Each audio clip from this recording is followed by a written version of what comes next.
Burnout, something every game developer has had or experienced in the past. What's up? My name is Milo, and I'm just a regular guy trying to make his dream video game with no coding experience besides one middle school project about 13 years ago. First off, I just want to say I'm sorry if I sound a bit weird in this video. I'm currently getting over a cold, and I'm also sorry I didn't upload anything last week like I said I would. Like I said, I'm just a regular dude, and I'm also currently in college to get my master's degree, and last week was actually my finals week.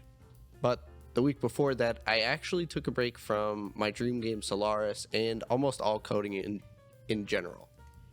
I was super burnt out with school and a full-time job and making a video game on the side, and I was really burnt out especially on making Solaris. Solaris is the only thing I've been working on and been making in Unreal for the past 7 months. And I really wanted a little change of scenery.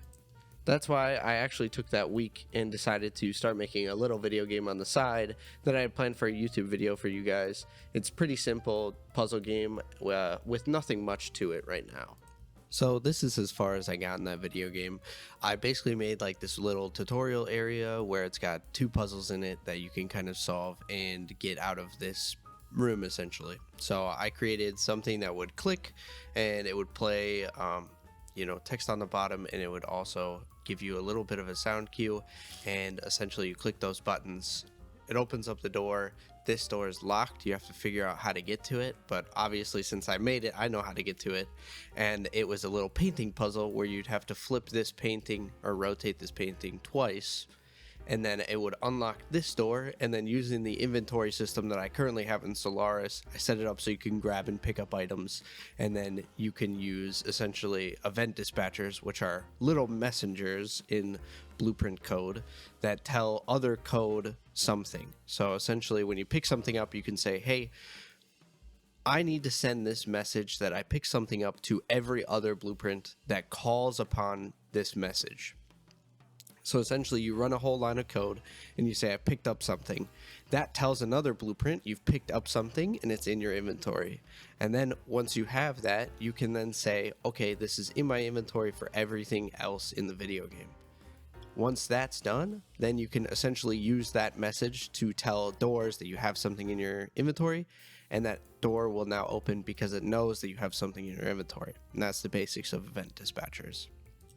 Then, the week after I abandoned that game project, I had finals for college, so I didn't even work on my dream game, Solaris. That much. Just kidding. I actually decided to do the stupidest thing I could do, and decided to rebuild my entire ability system to make it better.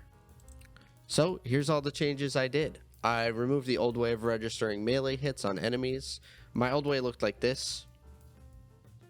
Essentially, I would spawn in a ability by pressing a key or clicking my mouse, and if there was something in front of me in this half semicircle sphere object, it would hit anything that's inside of it and register it as a hit. For most game devs, this is considered to be super basic, but my ability system was actually the first thing I coded in Solaris, and the first bit of code I actually really did in Unreal. So as basic as it was, it worked for me. But now that I've learned a bunch of tricks on Unreal, I've decided to scrap this because unlike what I said in my first video about making a MVP model for my video game being all I wanted, I'm actually a perfectionist at heart. So now when you swing your sword or any item that's a melee weapon, you'll instead be spawning these little spheres around the weapon and creating what's called a sphere trace. A sphere trace is just a fancy term for a giant sphere around my weapon. Once the sphere overlaps or hits another thing, it says in the code, hey man, I've hit something. Then I can add damage to that hit, actually. This makes animated swings and hits feel way better than spawning a half sphere in front of me and saying, let God decide what hits and what doesn't hit. It also allows for me to make sure that during an animation, I can tell it exactly when to hit by doing something which is called an anim notify, which essentially is just on the timeline of an animation. You can put a little notification there, which is just essentially a messenger to the rest of code saying, hey, I've hit this certain spot in this animation, now you can start doing whatever you want. Speaking of dealing damage though, I actually moved all my damage calculations to one actor component blueprint. This is how most people suggest you do it, and an actor blueprint component sounds fancy, but in reality, if you really think about it in video game terms, your character that you have spawns in, and in coding it has an inventory as well. And in this inventory you can place items or actor components. So instead of calculating damage by hard coding in damage to every ability and doing different damage calculations in different locations around my code, I have it all in one location where all the damage can be calculated, and I can just add that component to the inventory of my character or even any enemies that I want to deal damage as well. It's way simpler, way easier to scale. Another thing that came along with this new system is status effects. Before I had status effects, but you couldn't see them and they weren't really doing damage and they weren't set up properly. Now, I can set an enemy on fire. Pretty cool. It'll also tick down enemies' health and visually sets them on fire, which is super cool. And speaking of visual things, I don't know about you, but this blue box, while it's great for testing things on, it looks pretty shit. Let's change that. Much better. Some green in my eyes instead of bright blue.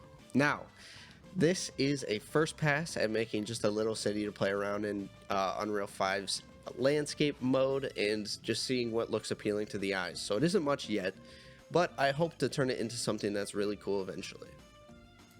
That being said, that's all from me this week. And once again, thank you to everyone who's sticking around. And if you think I deserve a subscribe click, please do so. It helps me out and it lets me know that you guys like these videos and want to see more. And I'll see you guys in 2 weeks.